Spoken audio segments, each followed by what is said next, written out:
Welcome to SP news. ముందుగా headlines చూద్దాం.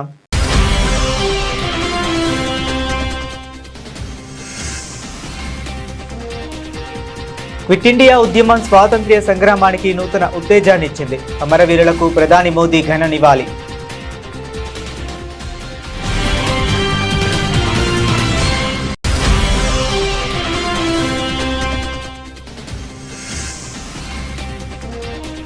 పుదుచ్చేరికి కేంద్ర నిధుల వరద. 12 ఏళ్లలోనే 4 రెట్లు ఎక్కువ నిధులిచ్చామన్న అమిత్ షా.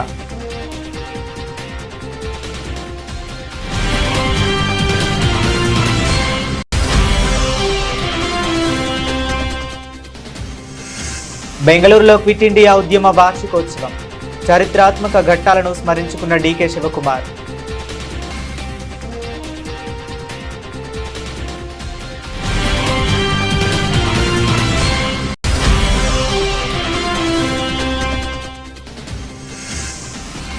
సోషల్ మీడియా వేదికగా కుట్రలు, తప్పుదోవ పట్టించే యత్నాలు. ప్రజలు అప్రమత్తంగా ఉండాలని సీఎం యోగి పిలుపు.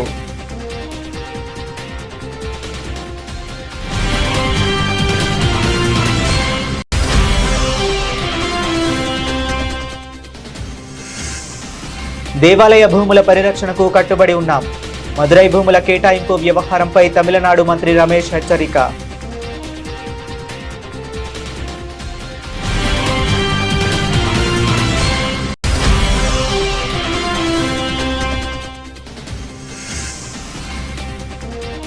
రాజీనామాపై మౌనం వీడిన ధర్మేంద్ర ప్రధాన్. జెన్జీ విద్యార్థులను కొందరు తప్పుదోవ పట్టించారని ఆరోపణ.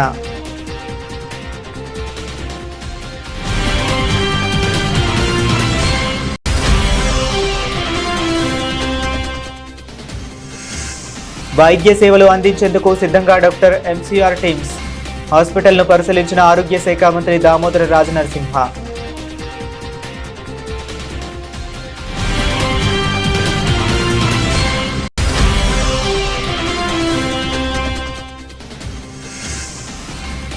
చంద్రబాబు గారు, మీకు ఆడపిల్లలు లేరా? మెడికో విద్యార్థిని డాక్టర్ ప్రియాంక తండ్రి కన్నీటి పర్యంతం.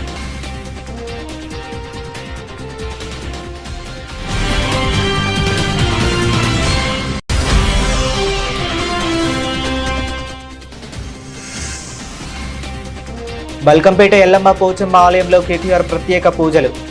బోనాల పండుగ వేళ అమ్మవారి దర్శనం.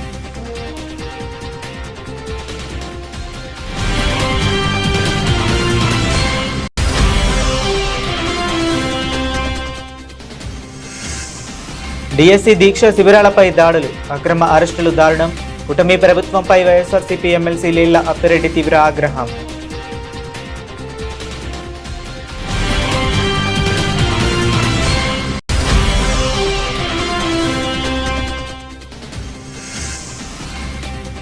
లాల్ దర్వాజా బోనాల్లో విజయ్ దేవరకొండ సందడి.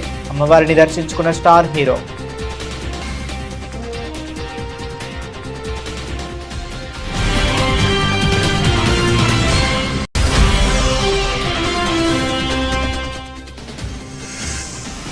తిరుగులేని ఆట తీరులో మైదానంలో షిల్లాంగ్ లాజోంగ్ జోరు. ముంబైని చిత్తు చేసిన నెంబర్ 1 స్థానానికి.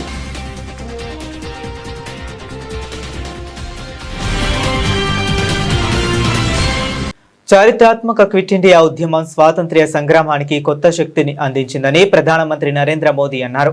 ఈ ఉద్యమ వార్షికోత్సవం సందర్భంగా ఆదివారం ఆయన స్వాతంత్ర్య సమరయోధులకు ఘనంగా నివాళి అర్పించారు.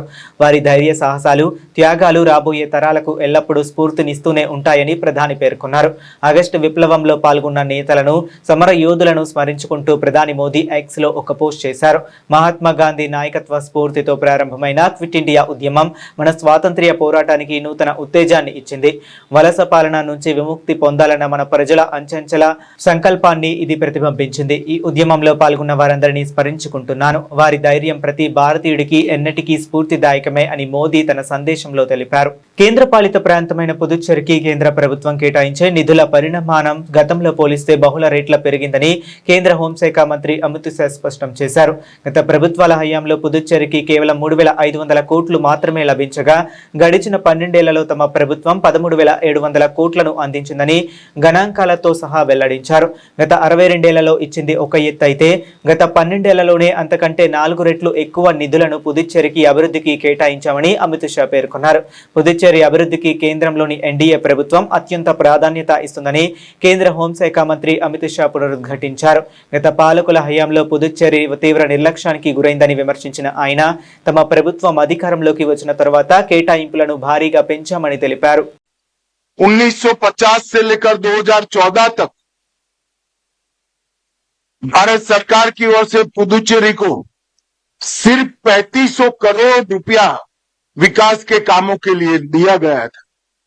1950 தொடங்கி 2014ஆம் ஆண்டு வரை யூனியன் பிரதேசமான புதுச்சேரிக்கு வெறும் 35,000 கோடி ரூபாய் மட்டுமே அளிக்கப்பட்டிருக்கின்றது.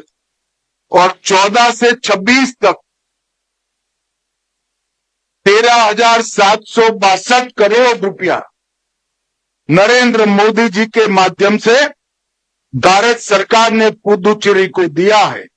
2014 தொடங்கி 2026ஆம் ஆண்டு வரை பாரத அரசாங்கம் புதுச்சேரி யூனியன் பிரதேசத்திற்கு அளித்திருக்கின்ற நிதியானது 13,762 கோடி ரூபாய் ஆகும். 1950 से 2014 तक सिर्फ 3500 करोड़ और 14 से 26 तक 13,762 करोड़, करीब करीब 4 गुना पैसा सिर्फ 12 साल के अंदर मोदी सरकार ने पुदुचेरी के लिए भेजा. 50 தொடங்கி 14 வரை வெறும் 35,000 கோடி ரூபாய், 14 தொடங்கி 26 என்ற இந்த 12 ஆண்டுகளிலே 13,762 கோடி ரூபாய், கிட்டத்தட்ட 4 மடங்கு அதிகரிப்பு இதனால் ஏற்படுத்தப்பட்டிருக்கின்றது. पिछले 9 वर्ष में पुदुचेरी में 39,000 करोड़ रुपए का औद्योगिक इन्वेस्टमेंट कराने का काम भी भारत सरकार ने किया है. క్విట్ ఇండియా ఉద్యమ వార్షికోత్సవాన్ని పురస్కరించుకుని బెంగళూరులో నిర్వహించిన కార్యక్రమంలో కర్ణాటక ఉప ముఖ్యమంత్రి డీకే శివకుమార్ పాల్గొన్నారు. ఈ సందర్భంగా ఆయన మాట్లాడిన మాటలు ఇప్పుడు రాజకీయ వర్గాల్లో తీవ్ర చర్చనీయాంశంగా మారాయి. దేశ స్వాతంత్ర్య పోరాటంలో క్విట్ ఇండియా ఉద్యమం ఎంతటి చరిత్రాత్మక ఘట్టమని కొనియాడారు.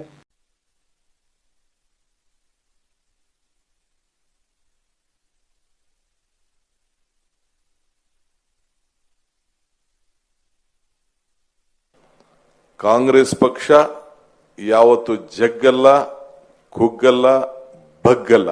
ಇದು ತಾವೆಲ್ಲ ಗಮನದಲ್ಲಿ ತಾವು ಇಟ್ಕೊಳ್ಬೇಕು. ಈ ರಾಜ್ಯದಲ್ಲಿ ಕಾಂಗ್ರೆಸ್ ಸರ್ಕಾರ ಅಧಿಕಾರಕ್ಕೆ ಬಂದಿದೆ. ದೇಶದಲ್ಲಿ ಒಂದು ದೊಡ್ಡ ಷಡ್ಯಂತ್ರ ನಡೀತು. ಗಾಂಧಿ ಕುಟುಂಬನ ಕಾಂಗ್ರೆಸ್ನ ಹೊರಗಾಕಬೇಕು ಅಂತೇಳಿ ಅನೇಕ ಪಕ್ಷಗಳು ದೊಡ್ಡ ದೊಡ್ಡ ತೀರ್ಮಾನಗಳು ಮಾಡಿ ನಮ್ಮ UPA ಸರ್ಕಾರನ ನಾವೆಲ್ಲ ಸೋಲ್ಬೇಕಾದಂತ ಒಂದು ಪರಿಸ್ಥಿತಿ ಬಂತು. ಆದರೂ ಕೂಡ ನಮ್ಮ ಇಂಡಿಯಾ ಒಕ್ಕೂಟ ಒಂದು 25-26 ಸೀಟಿಂದ ನಮ್ದು ಕಡಿಮೆ ಆಯಿತು. ಆದರೆ ರಾಜಕಾರಣದಲ್ಲಿ ಯಾರಿಗೂ ಅಧಿಕಾರ ಶಾಶ್ವತ ಅಲ್ಲ, ಪಕ್ಷಗಳಿಗೂ ಇಲ್ಲ, ವ್ಯಕ್ತಿಗೂ ಅಲ್ಲ. ಆದರೆ ನಮ್ಮ ನಿಯಮ, ನಮ್ಮ ಬದ್ಧತೆ ಏನ್ ನಾವು ಇಟ್ಕೊಂಡು ಬಂದಿದ್ದೀವಿ ಅದು ಯಾವಾಗಲೂ ಕೂಡ ಮುಂದುವರಿಸಿಕೊಂಡು ಹೋಗುವಂಥದ್ದು. ಇವತ್ತು ಭಾರತಕ್ಕೆ ಒಂದು ದೊಡ್ಡ ಸಂಕಟ ಬಂದಿದೆ. ಯುವಕರಿಗೆ ಮಾರ್ಗದರ್ಶನ ಕೊಡಬೇಕು, ಈ ದೇಶದ ಐಕ್ಯತೆ, ಸಮಗ್ರತೆ, ಶಾಂತಿ ಕಾಪಾಡಬೇಕು ಅಂತ ಹೇಳಿ ನಮ್ಮ ನಾಯಕರಾದಂಥ ರಾಹುಲ್ ಗಾಂಧಿಯವರು ಕನ್ಯಾಕುಮಾರಿಯಿಂದ ಕಾಶ್ಮೀರವರೆಗೂ ಭಾರತ್ ಜೋಡೋ ಯಾತ್ರೆಯನ್ನ ಮಾಡಿದ್ರು. సోషల్ మీడియా వేదికలు ప్రస్తుతం దేశాన్ని బలహీనపరిచే కుట్రలకు కేంద్ర బిందువులుగా మారుతున్నాయని ఉత్తరప్రదేశ్ ముఖ్యమంత్రి యోగి ఆదిత్యనాథ్ తీవ్ర ఆందోళన వ్యక్తం చేశారు. లక్నోలో జరిగిన ఒక కార్యక్రమంలో మాట్లాడిన ఆయన దేశ ప్రయోజనాలకు భంగం కలిగించాలనే దుర్బుద్ధితో కొందరు వ్యక్తులు, శక్తులు సోషల్ మీడియాను తీవ్రంగా దుర్వినియోగం చేస్తున్నారని మండిపడ్డారు. నిమిషాల వ్యవధిలో తప్పుడు వార్తలను వ్యాప్తి చేస్తూ ప్రజలను, ముఖ్యంగా యువతను తప్పుదోవ పట్టించేందుకు పక్కా ప్రణాళికతో యత్నాలు జరుగుతున్నాయని యోగి హెచ్చరించారు. డిజిటల్ ప్లాట్ఫామ్ల ద్వారా ప్రచారం చేస్తూ అశాంతిని రేకెత్తించేందుకు కొన్ని శక్తులు నిరంతరం కుట్రలు పన్నుతున్నాయని ఆయన ఆరోపించారు.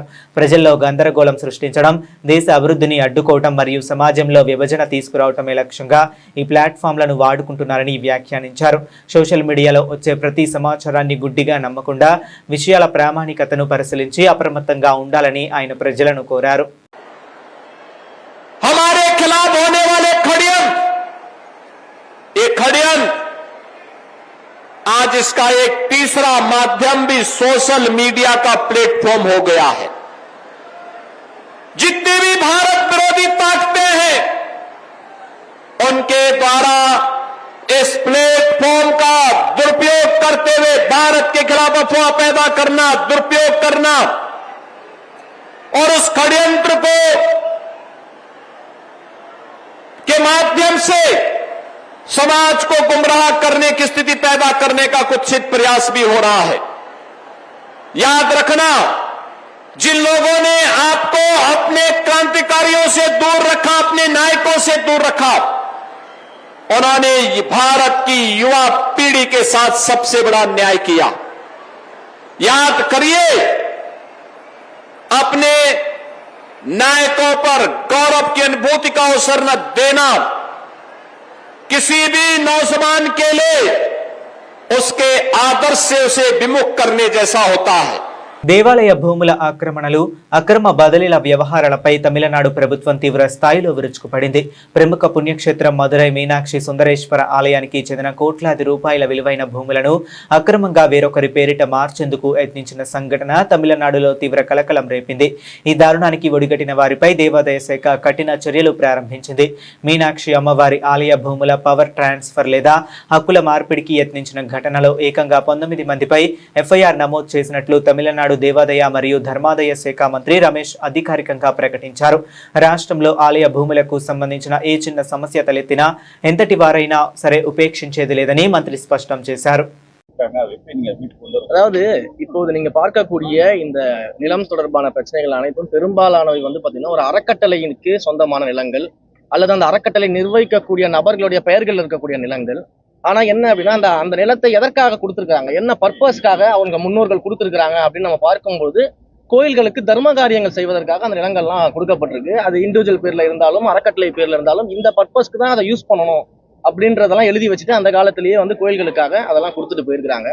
நிறைய இடங்கள் என்ன பண்றாங்கன்னா இந்த பர்பஸை மறைச்சிட்டு சில நீதிமன்ற வழக்குகள் ஆர்டர்ஸ் மூலமாகவும் இல்ல வந்து மற்ற சில நிர்வாக ரீதியிலான சில விஷயங்கள் மூலம் என்ன பண்றாங்கன்னா இந்த பர்பஸை மறைச்சிட்டு அறநிலைத்துறையின் கவனத்திற்கு வராம இது போன்ற பத்திரப்பதிவுகள் வந்து நடக்குது அப்படிங்கிறது தான் நீங்க சொல்லக்கூடிய இந்த ஒவ்வொரு விஷயங்களும்.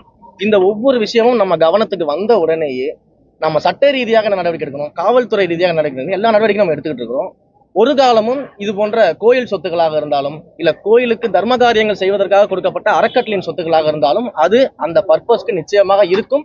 அதை ஒரு இடத்துலயும் இந்து சமய அறநிலையத்துறை கைவிடாது.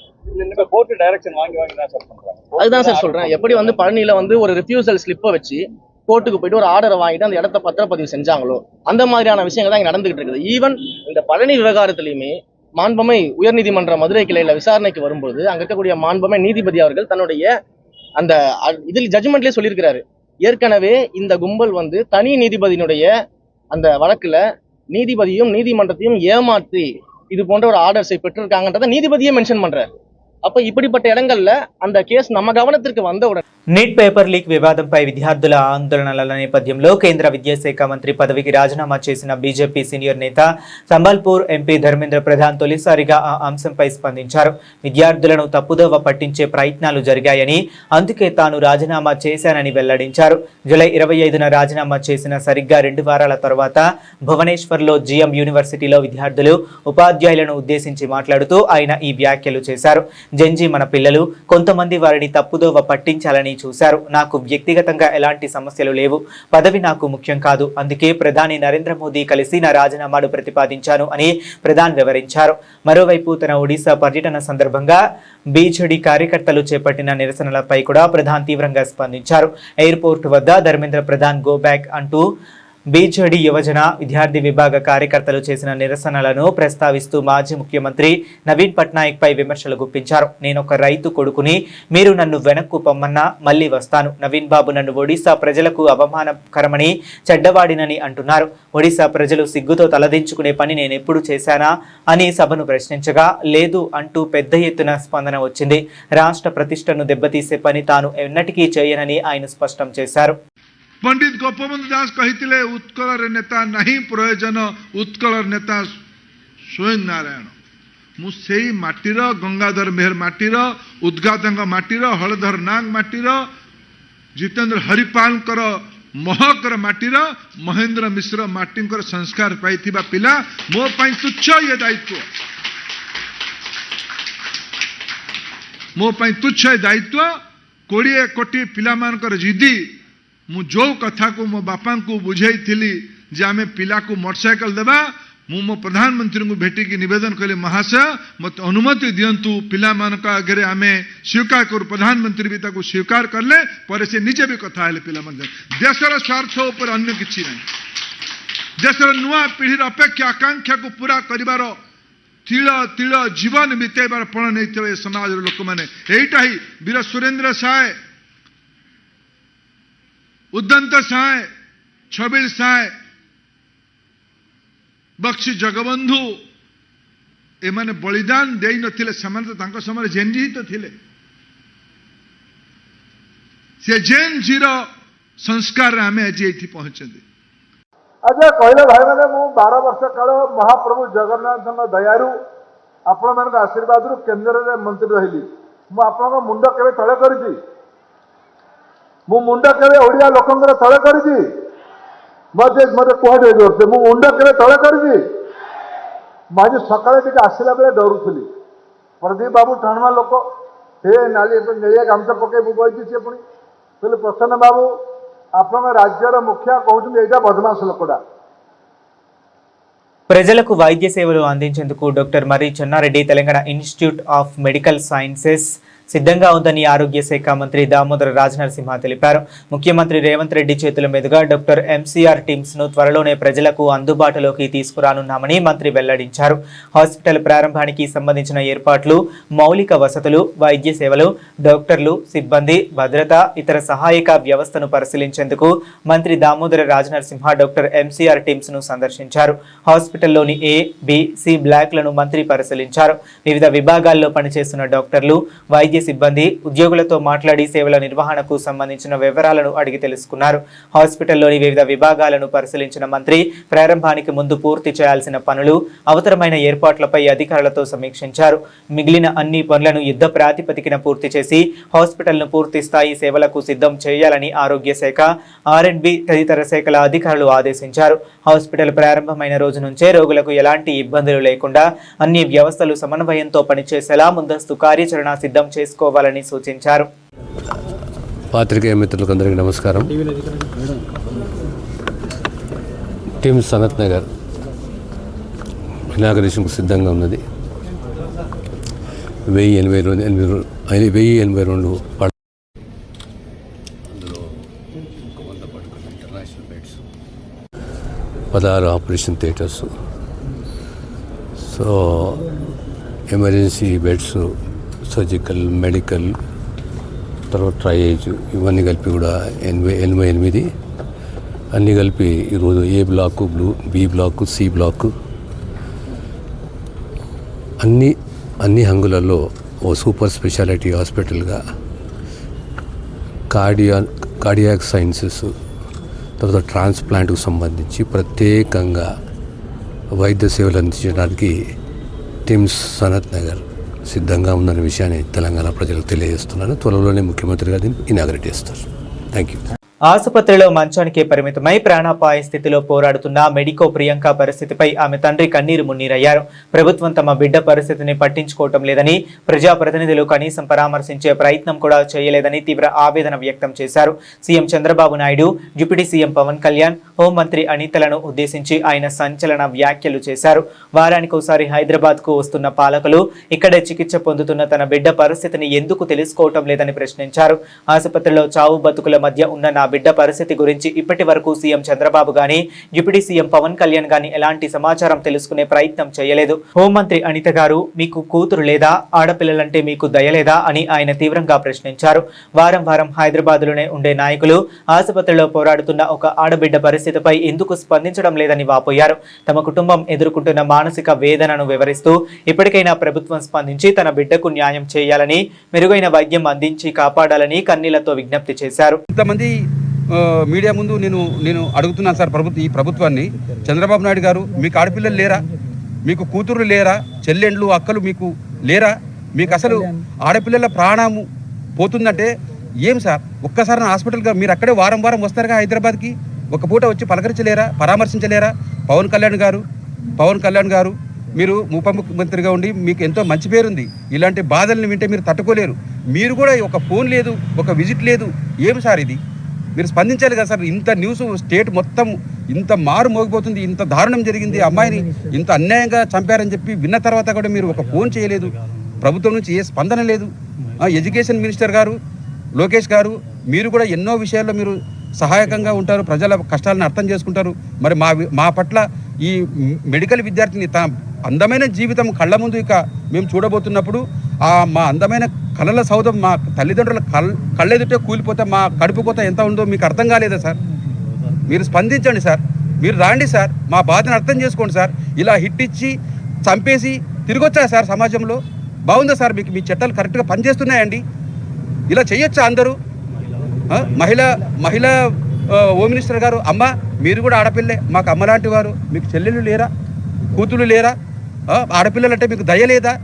అమ్మాయి ఏంటి ఒక డాక్టరు, వీళ్ళ పట్లనే ఇంత మీడియా ద్వారా ఇంత న్యూస్ వస్తుంటే కూడా మీరు చూడలేదా? మీ మనసు కదలలేదా? ఏంటండి ఇది?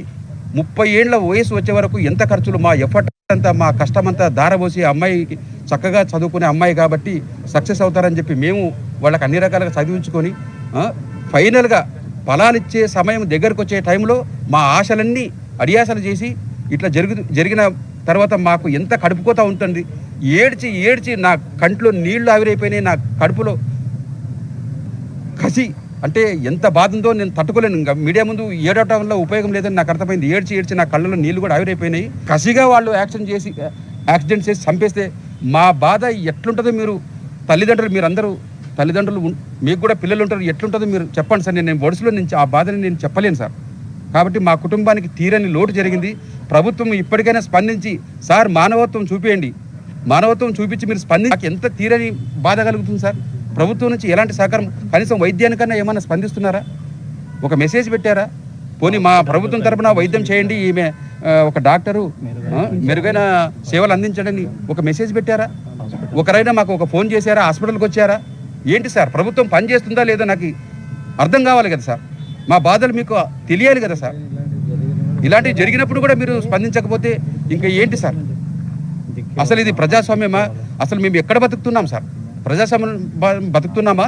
ఇష్టం వచ్చినట్టు ప్రవర్తించే సమాజంలో బతుకుతున్నామా? మీరు దయచేసి మా బాధను అర్థం చేసుకొని మాకు న్యాయం చేస్తారని మీ ప్రభుత్వం మీద మాకు నమ్మకం ఉంది సార్. ఇప్పటికైనా స్పందించండి సార్, దయచేసి స్పందించండి సార్.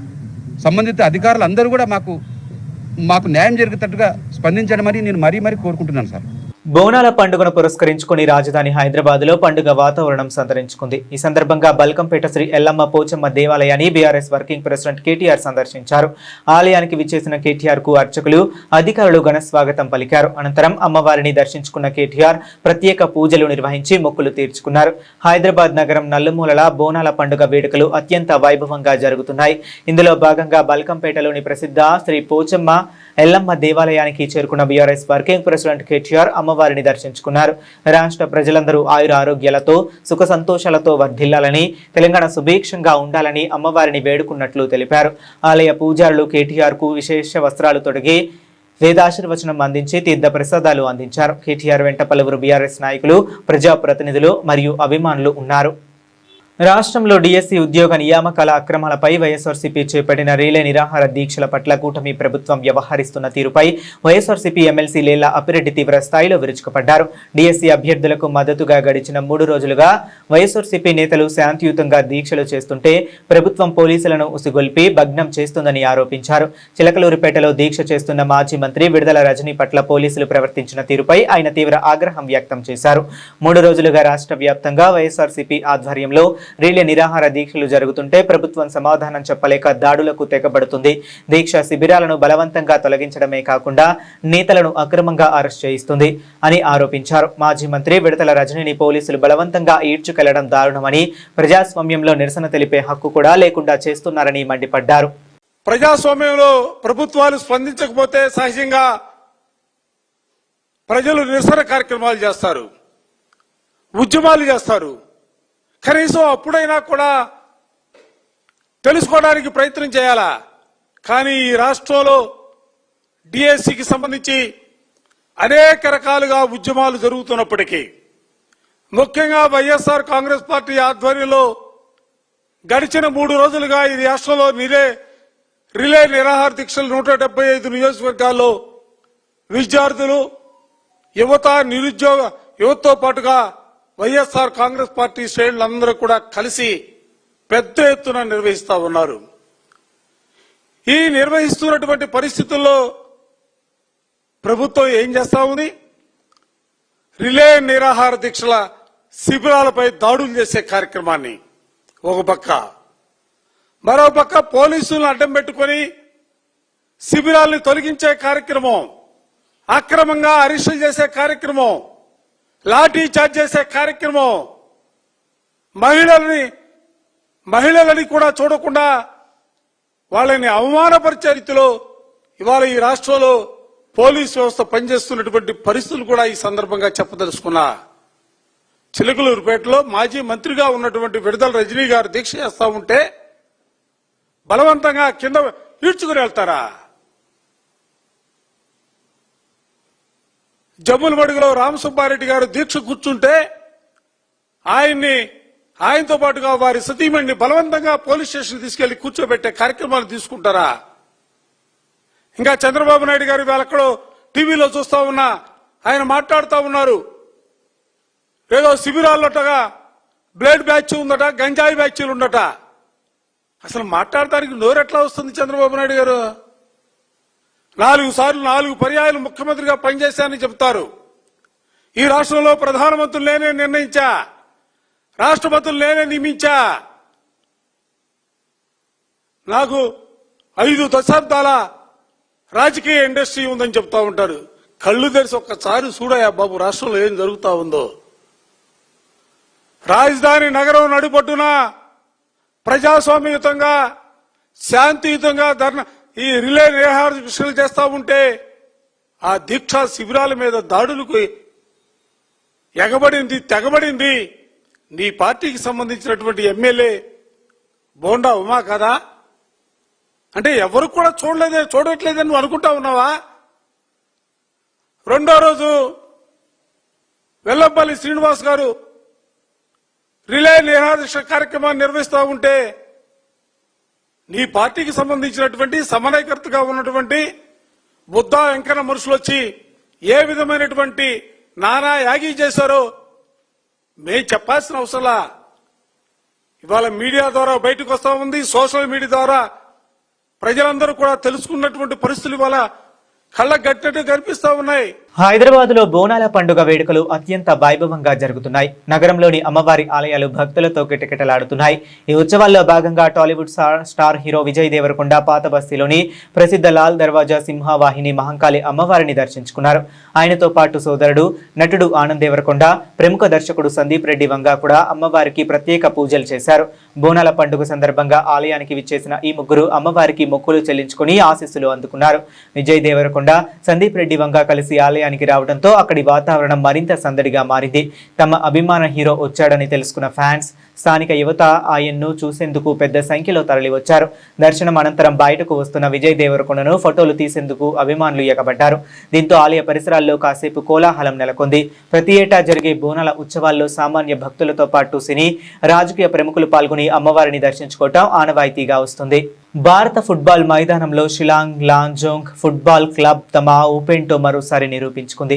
గ్రూప్ ఈలో జరిగిన అత్యంత ఉత్కంఠభరితమైన పోరులో బలమైన ముంబై ఎఫ్సీని చిత్తు చేస్తూ షిలాంగ్ లాంజోంగ్ అద్భుత విజయాన్ని నమోదు చేసింది. తొలి నిమిషం నుంచే ప్రత్యర్థిపై పూర్తి ఆధిక్యాన్ని ప్రదర్శించిన ఈశాన్య ఫుట్బాల్ జట్టు మైదానంలో అద్భుతమైన పాసింగ్, మెరుపు వేగంతో గోల్స్ చేస్తూ ఏకపక్ష విజయాన్ని సొంతం చేసుకుంది. ఈ విజయంతో గ్రూప్ ఈ పాయింట్ల పట్టికలో షిల్లాంగ్ లాజోంగ్ జట్టు అగ్రస్థానానికి దూసుకెళ్లింది. మ్యాచ్ ప్రారంభమైనప్పటి నుంచే షిల్లాంగ్ లాజోంగ్ ఆటగాళ్లు తీవ్రమైన అటాకింగ్ గేమ్తో ముంబై డిఫెండర్లపై విపరీతమైన ఒత్తిడి తెచ్చారు. మ్యాచ్ వ్యాప్తంగా బంతిపై తమ ఆధిపత్యాన్ని చలాయిస్తూ ప్రత్యర్థి డిఫెన్స్ ను చీల్చుకుని నెట్లోకి బంతిని పంపారు. ముంబై ఎఫ్సీ ఆటగాళ్లు పుంజుకునేందుకు శతవిధాలా ప్రయత్నించినప్పటికీ షిల్లాంగ్ డిఫెండర్లు మరియు గోల్ కీపర్ వారి ప్రయత్నాలను సమర్థవంతంగా తిప్పికొట్టారు. జట్టు సమన్వయం, ఖచ్చితమైన పాసింగ్, అటాకింగ్ స్ట్రాటజీ షిల్లాంగ్ విజయంలో కీలక పాత్ర పోషించాయి. బులెటిన్ ముగించే ముందు మరొకసారి హెడ్లైన్స్ చూద్దాం.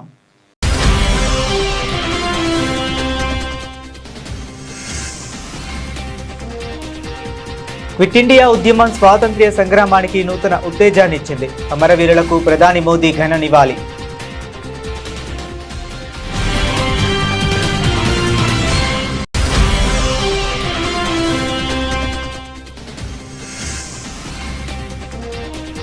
పుదుచ్చేరికి కేంద్ర నిధుల వరద. 12 ఏళ్లలోనే 4 రెట్లు ఎక్కువ నిధులిచ్చామన్న అమిత్ షా.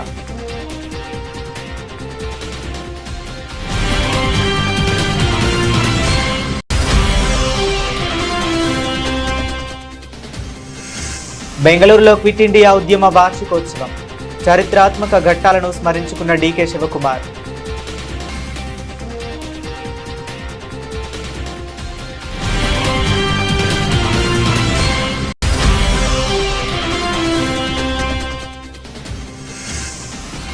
సోషల్ మీడియా వేదికగా కుట్రలు, తప్పుదోవ పట్టించే యత్నాలు. ప్రజలు అప్రమత్తంగా ఉండాలని సీఎం యోగి పిలుపు.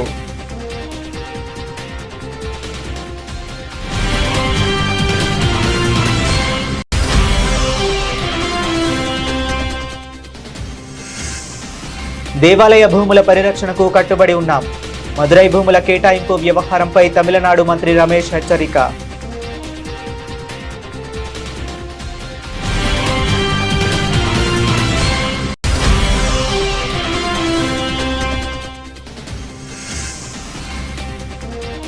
రాజీనామాపై మౌనం వీడిన ధర్మేంద్ర ప్రధాన్. జెన్జీ విద్యార్థులను కొందరు తప్పుదోవ పట్టించారని ఆరోపణ.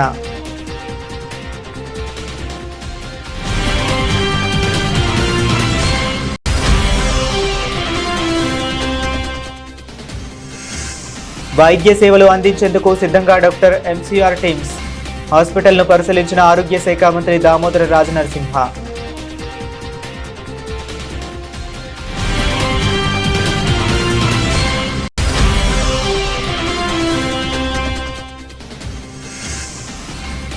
చంద్రబాబు గారు, మీకు ఆడపిల్లలు లేరా? మెడికో విద్యార్థిని డాక్టర్ ప్రియాంక తండ్రి కన్నీటి పర్యంతం.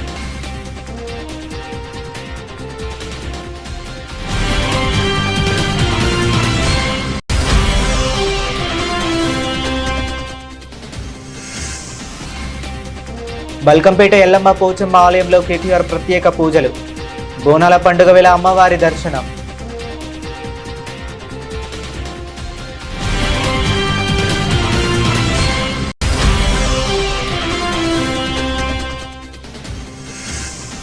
డిఎస్సి దీక్ష శిబిరాలపై దాడులు, అక్రమ అరెస్టులు దారుణం.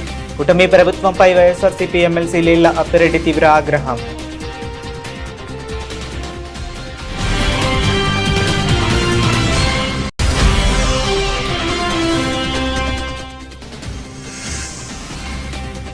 లాల్ దర్వాజా బోనాల్లో విజయ్ దేవరకొండ సందడి. అమ్మవారిని దర్శించుకున్న స్టార్ హీరో.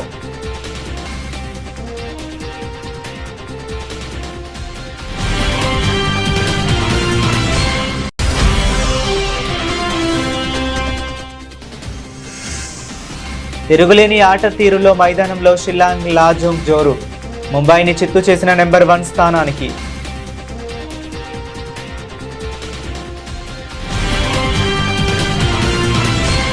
ఇవి ఇప్పటి వరకు ఉన్న అప్డేట్స్. మరిన్ని అప్డేట్స్ కోసం కీప్ వాచింగ్.